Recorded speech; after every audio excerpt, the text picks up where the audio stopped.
Ignore করা মানুষটাকে বন্ধু জবাব দিতে শেখো। তোমার কান্নাকাটি করলে তার কিচ্ছু আসে যাবে না, বিশ্বাস করো।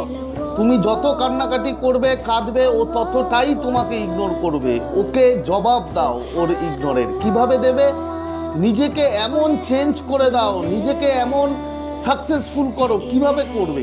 ও যখন দেখবে যে আমাকে ছাড়াও তুমি খুব ভালো থাকো, খুব হ্যাপি থাকো, ও তখন বিশ্বাসই করতে পারবে না যে ও কিভাবে আমাকে ছাড়া, আমার সাথে কথা না বলে ও কিভাবে এত খুশি আছে। এবং যখন তুমি সাকসেসফুল হবে না, তখনও ভাববে যে আমি যাকে ভাবতাম যে আমাকে ছাড়া সে জীবনে কিছুই করতে পারবে না, সে আমাকে ছাড়াও এত সাকসেসফুল এবং আমার থেকেও বেশি সাকসেসফুল। ও অবাক হয়ে যাবে বন্ধু, তখনই ও তোমার ভ্যালু করা শুরু করবে। ওর কাছে কান্নাকাটি করে কোনো লাভ নেই, ওকে জবাব দিতে শেখো বন্ধু, জবাব দাও।